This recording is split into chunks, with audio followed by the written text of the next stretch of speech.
What's up, everybody? Unrested back again. Sorry for the background noise. I got two gentlemen in here talking quite loudly, and their voices kind of carry across the entire mall that I'm in right now.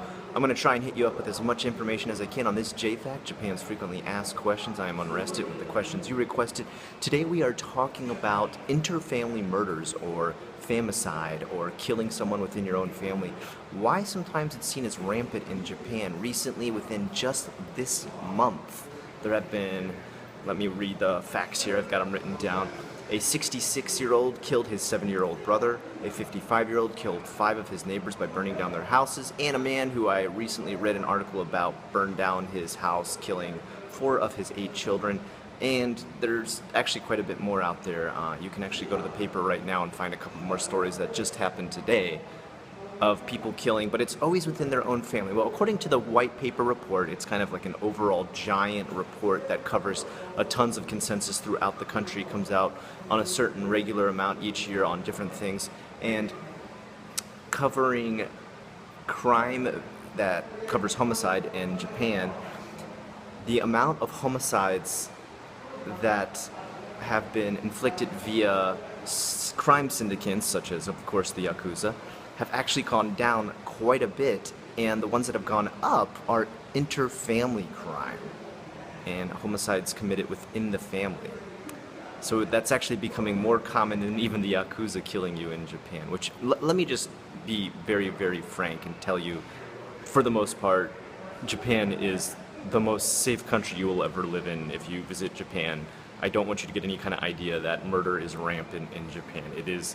The murders I am talking about they're way lower than any kind of murder rate we have in America. Okay, so please take that into consideration now. I'm only using Japan as my topic because my entire channel is about Japan. People always seem to want me to throw out there a disclaimer that, you know, other countries have crime and people get murdered there. Yes, I realize that, and you are welcome to make a channel about those other countries, but please, my channel is about Japan. You know, it's like walking into a pizza shop and saying, hey, you know, fries are delicious too, why don't you make those? Because we're a pizza shop. If you want fucking fries, make your own fucking fry store or cook yourself some fucking fries. Sorry, I get tired of that disclaimer. So, white paper report says decrease in Yakuza crime, increase in interfamily crime. Went off on quite a tangent there. I listed a few, and so for this report that I read about in the newspaper, they contacted a family psychologist and asked him just to give them kind of a rundown on some of the reasons why these kind of murders would take place, what would spur people on to kill within their own family within Japan, because it is kind of a unique situation as far as why Japanese people kill each other within their own family.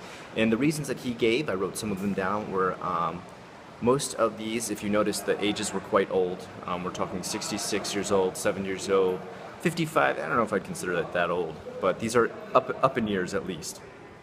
And they come from a time in Japan where the family was ruled by the man. Like, everything was ruled by the man in the family. He pretty much came in and his word was law. Even if the woman in the family made a very rational point or had a way that she wanted to do things, he would just, if he didn't agree, he would shout it down. He would just pretty much come out there and either yell or shout down, or even possibly back then use, you know, domestic abuse, which was a sad but true fact. It did exist, just like in the 1950s in America, where domestic abuse was just kind of like, yeah, of course, beat your wife, that's not such a big deal. You know, obviously now we've become more humane and realize how horrible that is. Hopefully we have.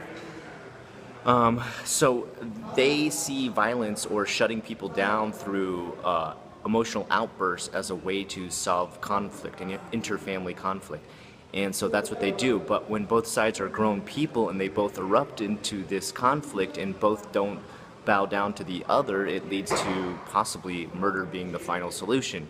I stop you with yelling, it doesn't work, so I move to the next, which is punching, and I move to the next, which is murder. You know, and not necessarily saying punching was the next step, but physical violence. And then there also exists jealousy and rage over fear that you are not the best in your family, or you are not lavished with as much praise as another family member. Competition within families, which I think that can kind of exist internationally. I don't think that's something that is perfectly attuned only to Japan. this does tend to register as one of the things that have led to family violence. Now let me just throw out there my own shiny 2 cents, because my mother said they were always so shiny. Here's another factor I want to throw in there, okay? So people are working 12 hours a day a lot of the times in Japan, or at least they're working way over 8 hours, okay? And when they do these jobs, sometimes they go away to the different places their company moves them to. Sometimes they even live in company housing and stuff, so they get moved very far away from their family. They're working these jobs like nonstop. They don't have much connection with their family during this time. I'm saying family members which they grew up with. You know, they've started their own families, which they get to see possibly every day. They're working their whole life. They grow distant from these people. They don't know them as well anymore. I mean, even if you were born with someone, if you don't see them for years and years and years, you can find them years later to be a very different person than what you knew.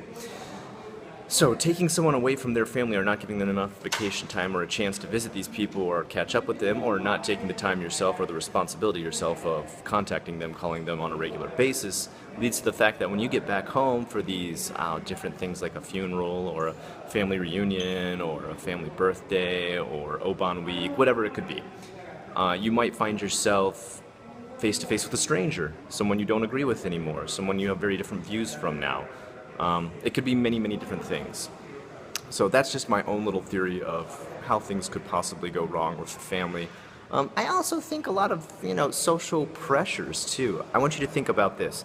In general, in Japan, you're putting on your happy mask, okay? When you go outside of your house, when you're at work, you have to put on that happy mask. You can't be getting angry real easy. You can't show emotion real easy. Where's the one place you're allowed to have release of emotion? And that is at your house. Even in Japan, people can be very emotional at home. If you ever watch a Japanese drama, you'll notice when they're at home is when they're the most emotional. That's like putting the lid on a steaming pot and then even putting a cork where it's supposed to steam out, and when you finally get home you just rip off the lid and the cork and you just let everything out all at once. It explodes, okay? All those different emotions that you've been having to stuff inside of you and not let out for ages while you've been out in the happy mask world come pouring out of you, and they might be positive or negative. We don't know. And I think that can be a very volatile situation. Anyway, guys, that is just my 2 cents on why interfamily murders happen sometimes in Japan, why there does seem to be a progressive pickup of family murders. Like I said, the crime rate is still very, very far, far below any country, any Western English-speaking country. So, I mean, please don't feel for a second that Japan is any sort of crime-ridden country. It's by far one of the most safest countries in most civil, most down-to-earth, calm countries in the world. Anyway, guys, I'm unrested with the questions you requested. This is JFAQ, Japan's frequently asked questions. Thanks for watching.